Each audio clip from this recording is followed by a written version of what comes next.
여러분 평안하십니까? 오늘도 말씀과 함께 주님의 은혜 가운데 거하시기 바랍니다. 오늘 말씀은 이사야 40장 1절부터 11절입니다. 오늘 본문은 언약 백성을 위로하는 신실하신 하나님을 보여줍니다. 오늘 본문 이사야 40장과 바로 전 39장 사이에는 시간적인 간격이 존재합니다. 39장은 히스기야 왕이 죽을 병에서 하나님의 기적적인 은혜로 회복된 후에 바벨론의 사절단을 맞이하는 장면을 보여주었죠. 히스기야는 바벨론에게 잘 보이려는 마음으로 자신의 모든 무기와 보화들을 보여주면서 자랑했습니다. 하나님께서는 장차 히스기야의 집에 쌓아둔 모든 것이 바벨론으로 옮긴 바 되고 그의 자손들이 바벨론으로 끌려가게 될 것을 예고하셨죠. 그 예언이 있고 나서 약 100년 후에 예루살렘은 바벨론의 침공으로 함락됩니다. 그리고 지도자와 백성들은 바벨론의 포로로 끌려가게 됩니다. 유다 백성들에게 이 사건은 엄청난 충격이었습니다. 거룩한 시온산에 세워졌던 예루살렘, 무엇보다 하나님의 성전이 있는 그곳이 함락되었기 때문이죠. 하나님의 선민으로서의 자부심이 무너지는 사건이었습니다. 그들은 자신들의 죄를 회개하고 하나님께로 돌아갈 생각은 하지 않은 채 그저 하나님의 성전이 있기 때문에 안전할 것이라고 생각했던 것이죠. 그렇게 그들은 비통한 심정으로 바벨론의 포로로 끌려갑니다. 자, 그런데 이제 하나님께서는 그런 백성들에게 오셔서 말씀하시는 것이죠. 너희의 하나님이 이르시되 너희는 위로하라, 내 백성을 위로하라. 여기서 우리는 너희의 하나님 그리고 내 백성이라는 두 가지 표현에 주목해야 합니다. 그동안 이스라엘에게 하나님은 자신들의 하나님이 아닌 것 같았습니다. 하나님께서는 한동안 이스라엘을 내 백성이라고 부르지 않으셨어요. 이 백성이라고 부르셨죠. 그들의 죄악 때문이었습니다. 그렇게 돌아오라고 회개하라고 말씀하셨지만 그들은 강팍한 마음으로 듣지 않았던 것이죠.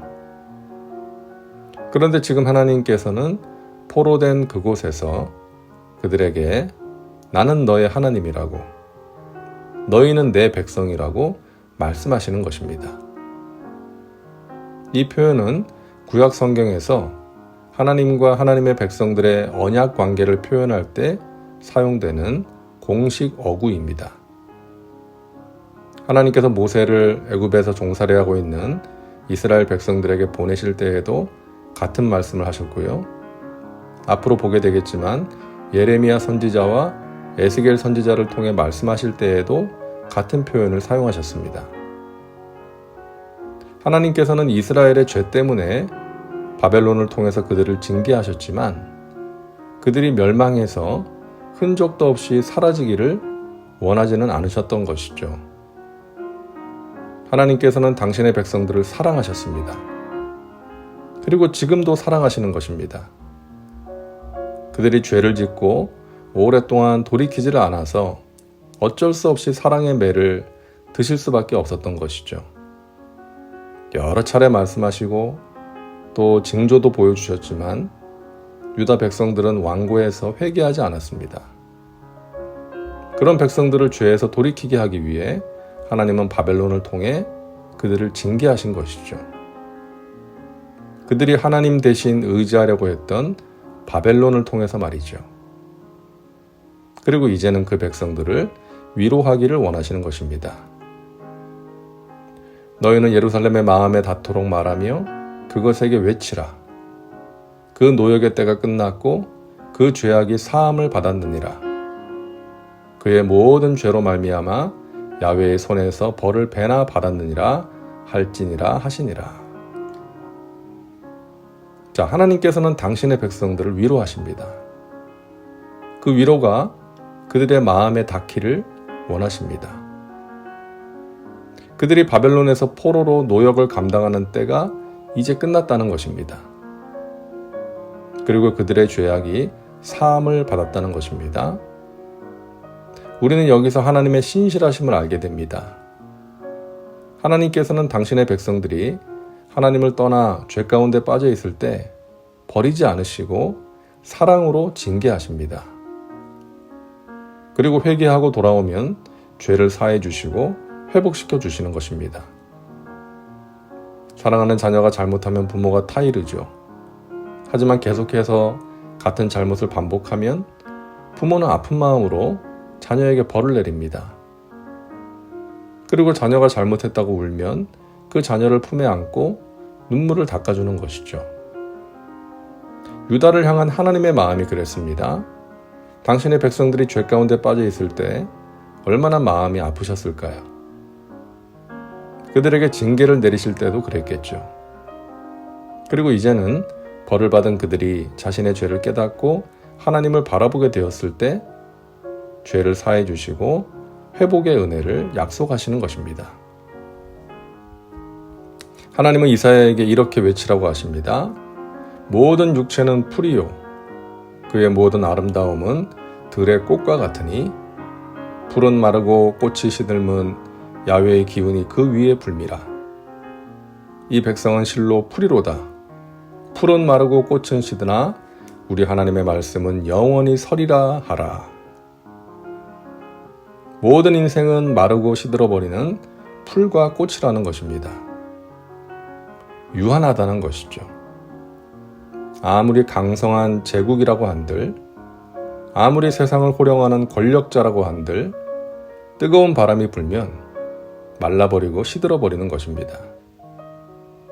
이 세상의 모든 것은 영원하지 않습니다. 그러나 하나님의 말씀은 영원합니다. 구원과 회복의 역사를 이루어가는 것은 하나님의 말씀입니다. 그래서 우리는 이 세상의 무언가 누군가를 의지하는 것이 아니라 하나님의 말씀을 의지하고 붙들어야 합니다. 그 말씀이 우리를 일으켜 세우는 희망과 위로와 능력이 되기 때문이죠. 이제 하나님은 하나님의 신실하심에 근거한 새로운 희망을 선포하게 하십니다. 보라, 주 야훼께서 장차 강한 자로 임하실 것이요 친히 그의 팔로 다스리실 것이라. 보라, 상급이 그에게 있고 보응이 그의 앞에 있으며 그는 목자같이 양떼를 먹이시며 어린 양을 그 팔로 모아 품에 안으시며 젖먹이는 암컷들을 온순히 인도하시리로다.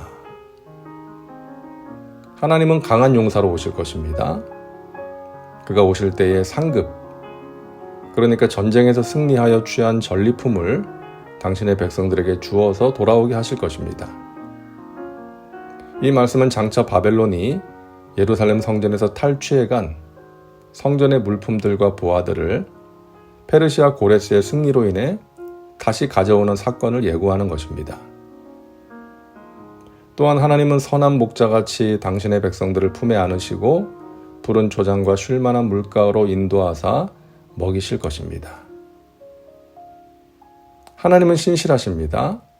언약을 지키십니다. 당신의 백성들을 사랑으로 돌보시고 인도하십니다. 회복시키십니다. 불과 같은 인생들이 의지할 것은 신실하신 사랑의 하나님과 하나님의 말씀인 것입니다. 기도합니다. 사랑과 은혜가 풍성하신 하나님, 오늘도 말씀과 함께 살게 하시니 감사합니다. 신실하신 사랑의 하나님을 찬양합니다. 불과 같은 인생들에게 희망을 주시고 회복의 은혜를 베푸시니 감사합니다. 그 하나님을 더욱 의지하고 사랑하게 하여 주옵소서. 하나님의 품 안에서 승리의 삶을 살게 하여 주시옵소서. 예수님의 이름으로 기도하옵나이다. 아멘. 오늘도 말씀과 함께 은혜 가운데 거하시기 바랍니다. 여러분 사랑하고 축복합니다.